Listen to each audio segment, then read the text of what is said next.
हमारे हरिद्वार के नजदीक में एक देवबंद है, मुझे बुलाया था 2009 में, तो मैंने उनको बोला था कि भाई मजहब हमारे अलग हो सकते हैं, कोई भी 2009 का देवबंद डाल करके स्वामी रामदेव देवबंद डालो तो आपको पूरा लेक्चर मिल जाएगा। पूज्य गुरुदेव का ही संकल्प हमने वहां व्यक्त किया कि भाई हमारे पूर्वज, हमारे मजहब अलग हो सकते लेकिन पूर्वज तो एक ही है। हम गेट पर प्रवेश कर रहे थे तब पूज्य गुरुदेव भगवान ने वहां पर भी लिखा हुआ है, यहां पर भी लिखा हुआ है, हिंदू राष्ट्र के नाम पर किसी को डरने की जरूरत नहीं है, हम सभी के पूर्वज सनातनी हिंदू आर्य वैदिक है। ये सामने भी लिखा हुआ है, गेट में भी यही लिखा हुआ था। डरते क्यों भाई? कुछ लोग कहते हैं हिंदू राष्ट्र बन जाएंगे तो मुसलमान कहां जाएंगे? मुसलमान कहां जाएंगे? अपने पूर्वजों की परंपरा को अपनाओ। अरे जो अपने बाप का नहीं वो किसी का नहीं हो सकता। अरे तुम अपने जो पुरखे हैं, पूर्वज हैं, अपने ऋषि मुनि हैं, उनकी बात को मानो।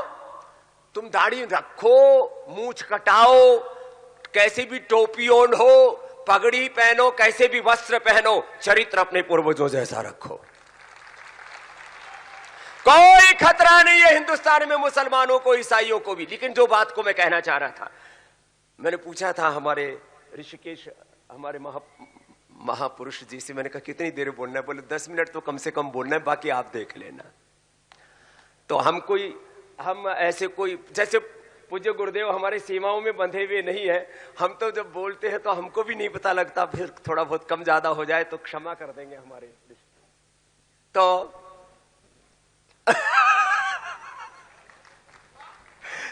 बात कहना चाह रहे भाई, जैसे कोई पोप, चाहे वो प्रोटेस्टेंट्स हो, उसमें भी बहुत 20, 25, 26 कितनी शाखाएं हो गई है, प्रोटेस्टेंट्स की भी, कैथोलिक्स की भी। लेकिन जो वेटिकन सिटी से आवाज आ गई उसको कहते हैं ये तो मानना है हमें। जो मक्का मदीना और मैं कह रहा था देवबंद से भी जो फतवा जारी हो जाता, कहते ये तो हमारे कुरान या हदीस का आदेश है। जो भी मुल्ला, मौलाना, मौलवी जो भी हो फतवा जारी करते हैं। अरे पूज्य गुरुदेव भगवान जो हमारे लिए कहते हैं वो हमारे लिए वेद वाक्य होना चाहिए, वो प्रमाण होना चाहिए। आप तो पुरुष है हमारे, और आप तो पुरुषों की बात को हमें ये मान करके कि हमारे लिए, अभी हम पूज्यपाद गोस्वामी तुलसीदास जी महाराज जी ने जो रामचरितमानस के प्रारंभ में कहा, वंदे बोधमयम नित्यम गुरुम शंकर रूपिणम। गुरु और शंकर में, गुरु हरि में कोई भेद नहीं कहा है। वंदो गुरुपद कंज कृपा सिंधु नर रूप हरि। और ऐसे हैं हमारे गुरुदेव। तो आज जो भी गुरुदेव का आदेश हो उसका अक्षरशः पालन करने की प्रतिबद्धता के साथ यहां से प्रस्थान करना। खाली यहां ताली बजा दी, जय जयकार कर दिया, हम भारत दिव्य बनाएंगे, हम भारत भव्य बनाएंगे, हम हिंदू राष्ट्र बनाएंगे, और पता लगा घर जाकर के और वो भूल गए, ऐसा नहीं होना चाहिए। पूज्य गुरुदेव का संकल्प है हर घर गुरुकुल होना चाहिए। इसके लिए अभिनंदन करो, हर घर गुरुकुल होना चाहिए।